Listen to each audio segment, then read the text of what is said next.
Okay. We are not from Please tier stop 3, that. no? The discussion is about tier 2, tier 3. We are all from Metro, Bombay, Pune, right? Uh, That's why it's not letting us get inside. Smita, hi, Yes, what's guys. up? Smita, we can't see you. You Yash. there? Yes, Yash. Yeah, sorry. I was just trying to complete some mail. Acha. I'm good. How are you guys? I did manage to catch some of your conversations. yep. So I think we're actually live now.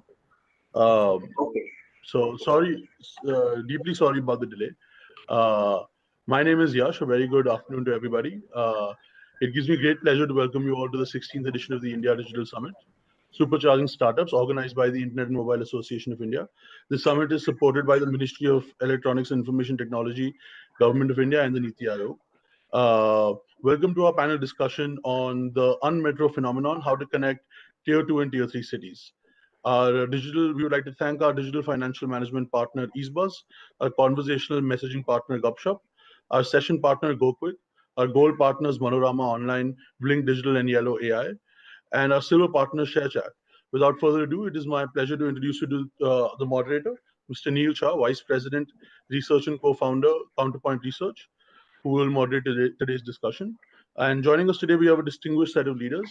Please welcome Ms. Smita Murarka, CMO Duroflex, Mr. Amit Sethiya, Head Marketing Syska Group, and Mr. Akshat Sahu, Director of Marketing ShareChat. I would request all delegates to keep posting their questions in the chat box, and the panel will address a few at the end of the session if time permits. Over to you, Mr. Shah. Yeah, thank you very much for the introduction and thank you very much for the delay. We got some time to get introduced to ourselves. Without further ado, let's start this session. The theme is like the entire demand and entire trend for demand and consumption is moving from metros to tier 3, tier 4, tier 2 cities, right? And more than two-thirds of the population lives there, right, in India.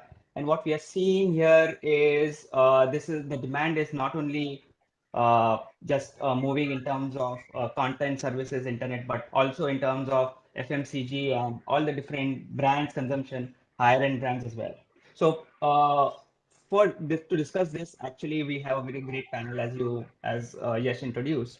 So the first question which I would like to ask the panel, maybe I can start with Smita, is uh, how is the demand, basically the direct consumption of the different goods and services shifting from urban areas to tier 3? So what trends you are seeing for your particular company in terms of, and how those consumption are happening, and what are the key drivers for those? Yeah, hi everyone. Hi Neil, and thank you for inviting me to this panel. I think it's a very interesting topic, very well timed.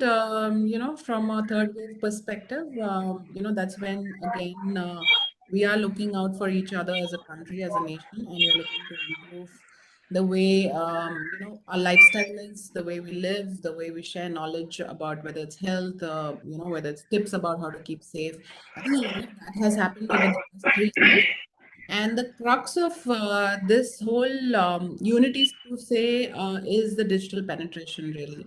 So, the digital penetration has really helped us share knowledge, share instant motivation tips, or pulling out each other. What we do to friends on a one-on-one basis, that has really spread far and wide to the country, thanks to the digital penetration, whether it's social media or through news, which is also completely shifted online. So a lot of that is able to happen because today we are having information on our fingertips.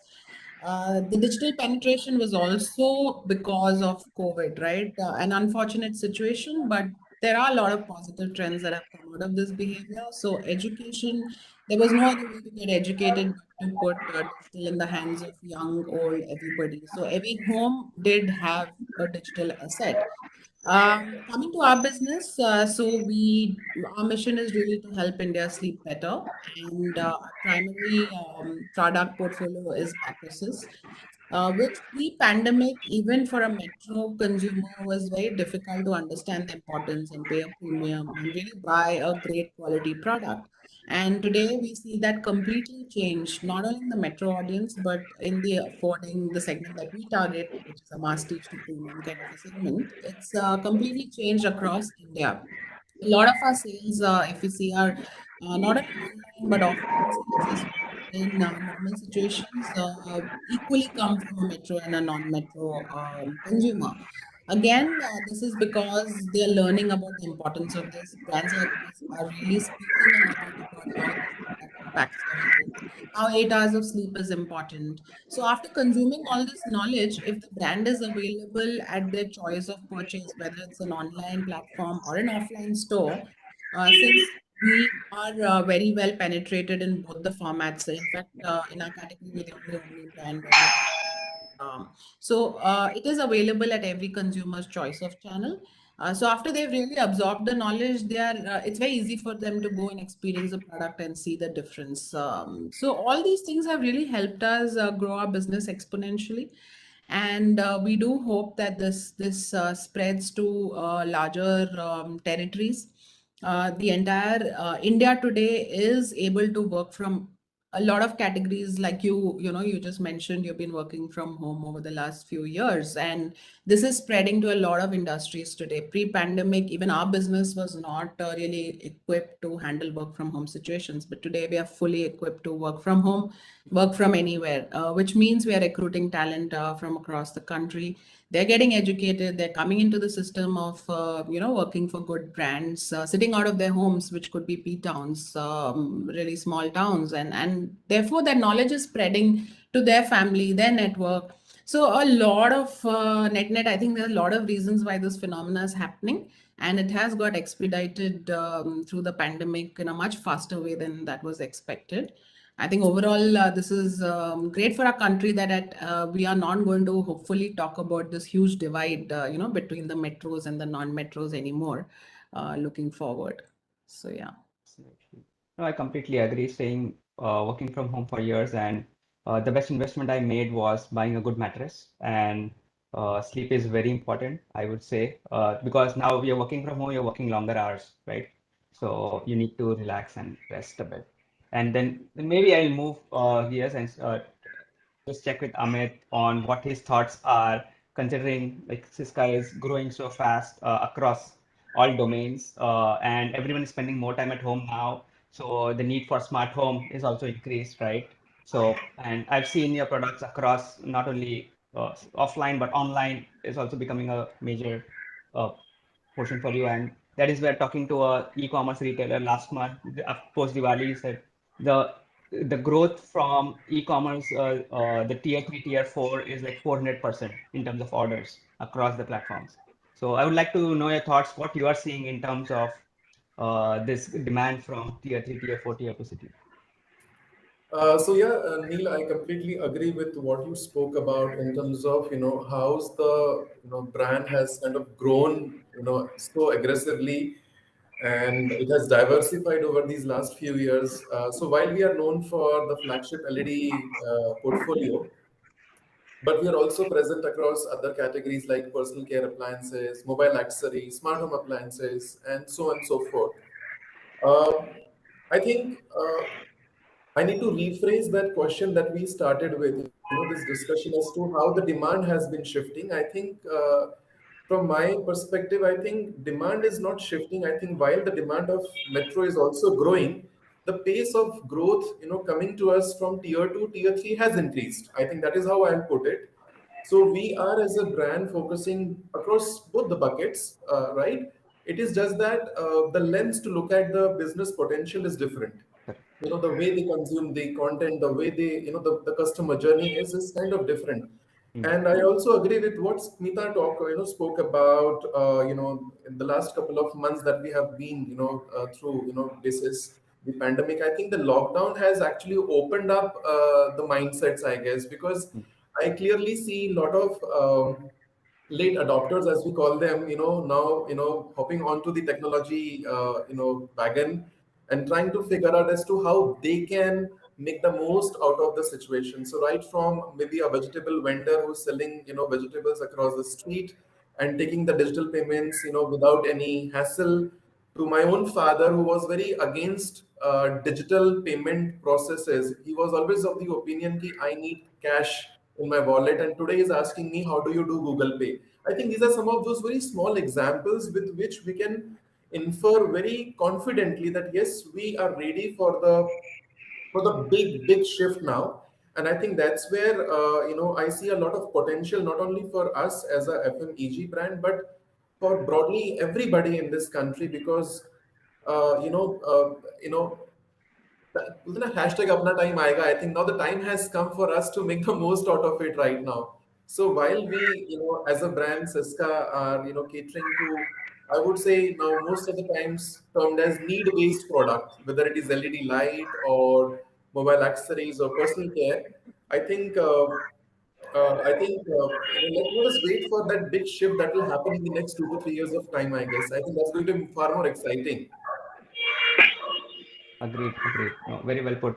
And moving to Akshat, who is wearing a t-shirt in chilly Mumbai weather. I can ask, since you are at forefront of also growth in terms of content and digital platform, which penetrates much faster than the luxury you have compared to Amit or Smita, right? So can you talk about like where most of your growth is coming from and why, and what is driving it? Is it just the digital penetration, smartphone penetration in a mobile first country like India, or it is much more to that? So I think broadly, COVID has played a very big role in escalating this adoption of internet. Right, we all knew that internet is going to grow, and I think post 2016, 2017, it is being growing at a very fast pace. However, the last 2 years have been phenomenal, and I think the adoption has only increased. I think we were estimating around 735 million people online by the end of 2021. And if you were to look at the TRI report, we crossed 799 in October 2021 itself, right? So I'm sure we've crossed 800 million people online already. So the pace at which internet adoption has increased has gone in the last 2 years has been phenomenal, and I think ShareChat as a platform has greatly benefited from that. Right, we've grown 2x, 3x in the last year and a half. We have close to 180 million monthly active users, and one of the key reasons why that has become possible is because the more deeper you go in tier 2, tier 3 towns, language becomes an important factor. Right, I mean. Uh, Most of our consumption, in fact, we are a platform which does not have English as a language on our platform, and still we see a lot of engagement and penetration, with this. And the more we go deeper, the adoption becomes better, right? So engagement is higher, even in markets specifically in the south, like Kerala, TN, etc. We see higher engagement on language-based platforms than on English platforms. That is something which we have experienced. I think overall internet adoption and language both have helped and accelerated this. In terms of consumption, also, I think we are seeing a lot more, insights into how tier 2, tier 3 is behaving, especially in terms of online consumption. And like what we just heard, that how people are becoming more or adopting digital means for digital means of paying online, right? UPI has become a game changer, and a lot of adoption which has happened from tier 2, tier 3 towns. Consumption of e-commerce, luxury goods like clothing, accessories, beauty products, we are seeing that really do well on our platform, right? So yes, there has been a marked shift. I think uh, it's right to say that consumption is not shifting, but I think what we are looking at is a significant addition to the pie. Majority, a big part of the growth is coming from tier 2, tier 3, and tier 4, and I think that is here to stay. All brands, including FMCG, durables, auto, banking, fintech, etc. They're all looking at this, segment of our consumer who are not online, who are not, let's say, 2 years back were not online, or much was not known about them. Right? What are their taste preferences and what are their, you know, propensity to consume. I think a lot of myths around this audience is getting broken. And I think platforms like ShareChat are proving to be, breaking those myths in terms of how much disposable income they have, how much they're willing to spend online, what is the ease of adoption, etc. So I think yes, quite a major shift in the last few years. That is fantastic. The only question then comes to my mind is, if Smita, you can start with, is how, as a marketer, you look to leverage into expanding your product portfolio into this particular uh, uh, territory, basically beyond tier two, tier three. And do you see the consumption or the buying behavior completely different to Akshat's point? And even the product portfolio needs, does it need to be tailored to tier two, tier three, tier four? Yeah, I think it's different for different categories and more so at what stage of evolution you are, right? For our industry, a lot of the buying behavior across the country, including metros, is unbranded, not focused purchase, not involved purchase. And for us, education and unifying that conversation becomes more important. So for us, honestly, it's really been the reverse in terms of understanding consumer needs, consumer sentiments, from a health perspective, from how to improve their sleep quotient. And then metro and non-metro becomes more of a penetration strategy, right? What we're trying to do is really help everybody across the country understand how these products really improve the quality of the life, and especially because you're spending so much more time at home, including the sleep time that you have. How can you give focus to it? So how do you buy better products? And a lot of what we managed to do through the pandemic, while we've really penetrated our communication and our brand, we've also managed to get a lot of insights to launch new products, which in normal scenario might not have been possible. In the effort to scale up core existing range, we would have lost out on probably the focus to go beyond mattresses also. So today, we are a sleep solution and comfort brand. As we speak, we've launched bed linen. We've launched with antimicrobial finish, which is really, giving a very healthy space to your bedroom. We've gone into the comfort space of launching sofas and recliners, Mm. because we are experts in making foam and mattresses, and that's like the most logical extension of comfort. So we've been managing to really expand our product line constantly, quarter by quarter, not even per year through the pandemic. We've also got into some very interesting extensions of the bed, which is antiviral finish mattress protector, which you're supposed to, put over the mattress, and then the bed sheet, pillows, which are for orthopedic neck. So net, we've really looked at consumer insights, which is without, a lens of metro or non-metro. As I Okay. said, brands like us, with a strengthening penetration, both online and offline, give us enough room to reach out to all sets of consumers now. So we are a very strong player online as well, which targets most of the consumer-led pin codes. Our presence is very strong on Amazon, Flipkart, our own website. So it really for us is not honestly about how do we differentiate the offering regionally and non-regionally anymore.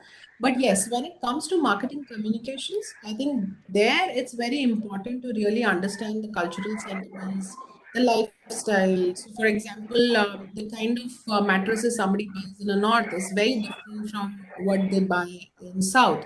The sizes, the bedroom size, I'm sure you all know, coming from Bombay, the bed is very, very non-standard, very small bedrooms. So those are the nuances that we really need to understand and tailor our communication accordingly. While our product offering is equipped to cater to your needs across the country wherever you are. We've also gone very vernacular in our communication. So our national brand ambassador Alia Bhatt, which came on board this year, has really helped us take our message far and wide through both digital and television. And there we've made sure that the real audience who appreciates vernacular communication, we've been able to cater to that needs as well. We also had a very successful viral campaign called Sounds Asleep, which was about regional lullabies, which had very local lingual nuances and lullabies in Tamil, Malayalam, Bengali. So So those are the ways in which we really look at connecting the audience, metro, non-metro, regional, south, west, north. But yeah, as I said, in product offering and availability, we are the reverse way. We are really looking at a truly omni unified sort of an offering, and we're trying to not be very regional in that sense, so that today if somebody has a job in Gurgaon, then later moves to back home, maybe in Meerut in UP, or Duroflex is one brand across the country. So that's really what we're working towards. Awesome, awesome. That is great. Amit, over to you. What do you think in terms of the alignment you need to do in terms of product communication and even brand communication when it comes to tier two, tier three, tier four? As Smita said, vernacular is going to be a very important part of it, but also the choice of digital platform which you choose to, right? Is also going to be. Will you use ShareChat or Instagram, right? So So yes, I'm going to be candid in my response for sure, actually. So I think, see, as I mentioned earlier, Syska is a very, like it is everybody's brand, because the kind of products that we offer in the market, are about lighting solutions, about audio solutions, about grooming, etc. I think more than anything else, it is about that basic need that you are looking at. So I think, but when you look at your tier two and tier three, it's more about then the possibility of offering the entry level products to them. So example, if you're looking at LED products, the adoption was gradually increasing, but now it I think has reached that the pinnacle, I would say, because now everybody understands the benefit of this product, which saves a lot of money for you over a long period of time. Smita mentioned about as to how it is important to have the right communication in terms of having the right persona also. So I think on the similar lines we had Irfan Khan for a very long time. I think it was such an unfortunate incident because of which we lost him last year, and this was in the middle of the pandemic. So we had to actually again go and we look at the possibility of connecting with the consumers across tier one, two, and three, and that's where we got Rajkumar Rao, who also happens to have a beautiful connect with everybody, classes and masses both at the same time. In terms of promotion, I think yes, I also agree that it's about going vernacular, regional, and I think when it comes to pricing, I don't see that's a major factor today now, because I think in fact tier two and tier three have more disposable income, in terms of going out and buying what they are looking at. So I think that is just a myth as far as what the data at my end says, but the only thing I ensure is that don't get carried away by those decade-long myths we had between India and Bharat. I think pretty much they are now at par. It is just that they need that small helping hand to come onto this bigger wave. Uh, and without naming any platform, I would say that I think it's a journey, it's a transition. I think Metro started with something maybe 10 years back as a platform. I will not name them, and then the entire Janta from Metro markets moved from that platform to which is a new platform. So maybe I can talk about, say, example, Facebook was something very much in 10 years back for Metro, and now today it is Instagram. But when you look at tier two and tier three, maybe for them it is this space of Facebook for them. So I think that's what we are realizing in lot many of our activities that we do coming from these kind of markets. got it. Maybe Akshat, you also might have some thoughts talking about platforms, right? And how you are seeing brands leveraging your platform to address these markets. I think a couple of points which I think are quite heartening to hear from Smita specifically on how they have looked at doing customized communication for different markets, and I think that is one of the learnings which we have on our platforms, that just merely translating a campaign which you have possibly conceived in English or Hindi for language audiences in, let's say, in a Tamil or Telugu may not really cut cross the culture, the sense and sensibilities, and the way in which people engage or interact with content uh, is different in different geographies. So when you're looking at communicating the same benefit, of a particular product in Kerala versus in Punjab, I mean, you might have to look at different ways in which you have to communicate that basis, their cultural background. So that is something which we have learned. I think translation is not enough. Uh, we've also seen higher engagements on our platform when a brand actually uh, goes and creates a customized communication for a language. I think broadly, I think there are some stats available from Google themselves that 90% of video consumption in India is actually in regional languages, right? So that itself is a big marker that how language has become a very important tool.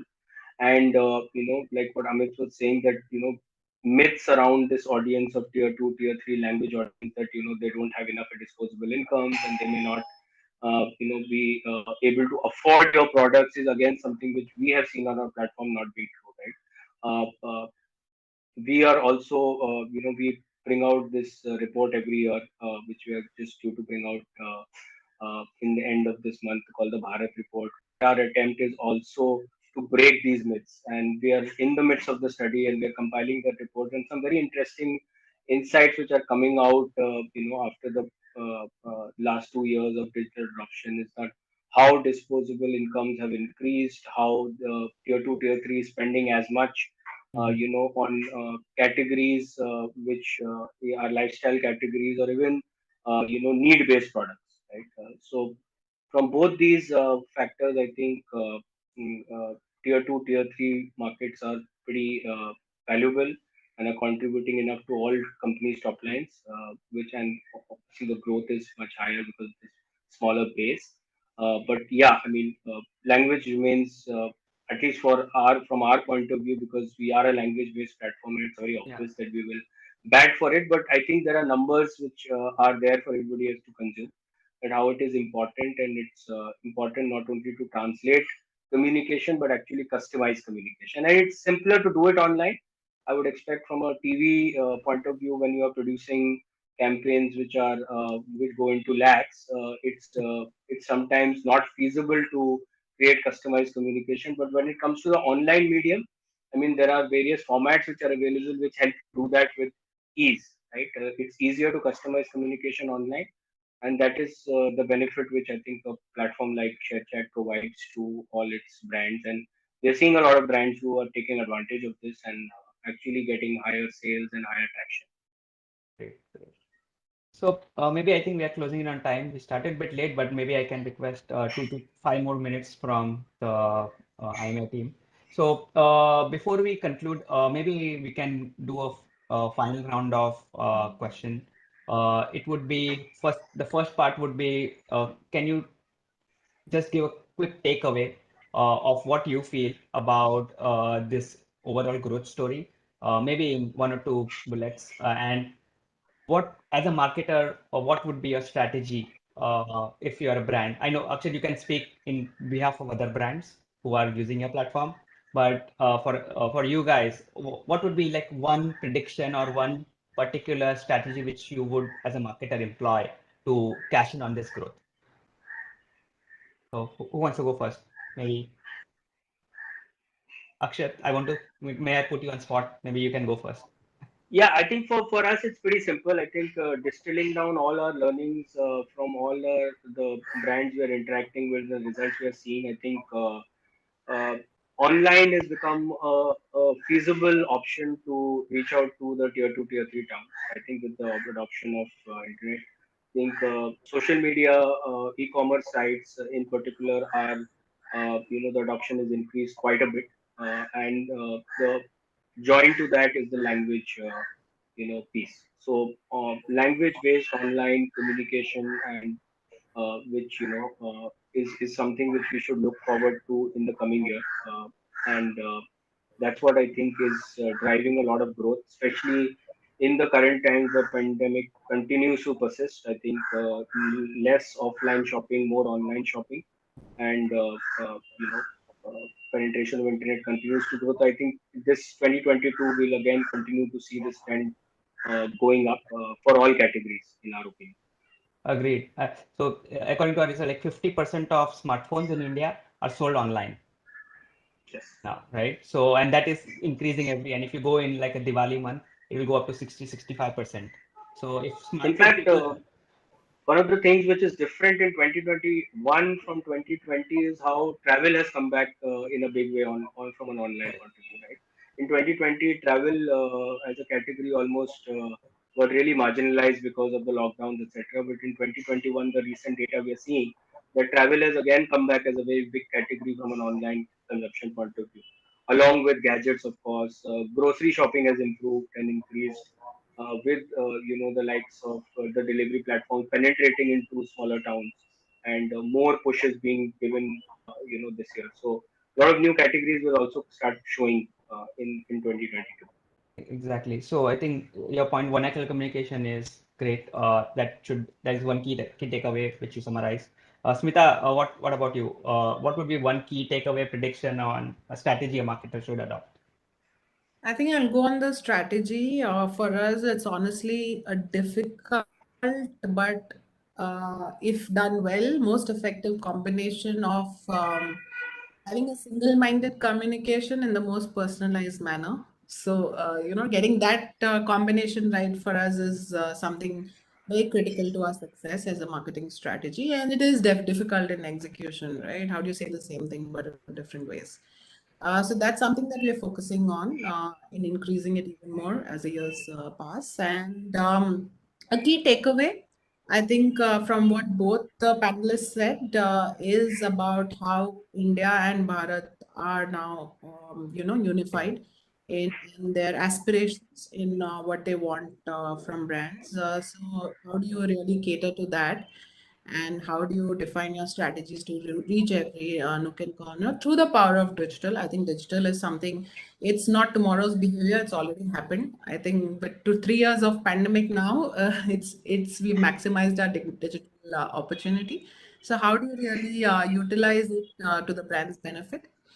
Digital not only through e-commerce, but digital through knowledge sharing, digital through many facets that it has to offer. I think digital is here to stay, for all brands and all categories. So that's something that all brands should really get onto, if not yet on it. Awesome. So now we have vernacular and we have personalization.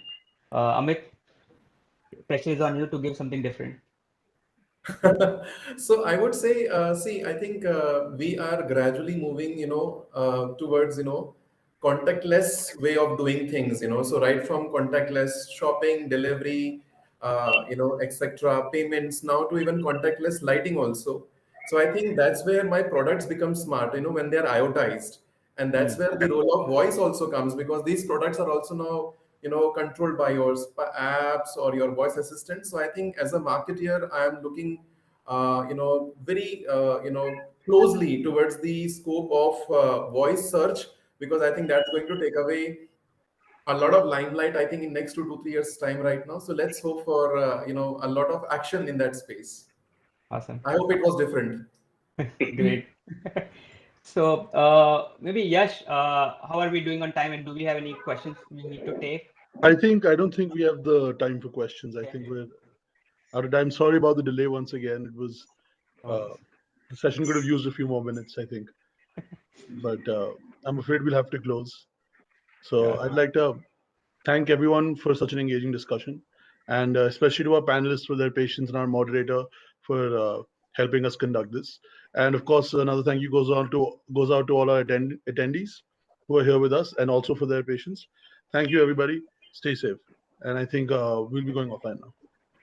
Thank you. Take care. Stay safe. Thank you. Thank you, guys. Thank you. Thank you. Take care. Stay safe.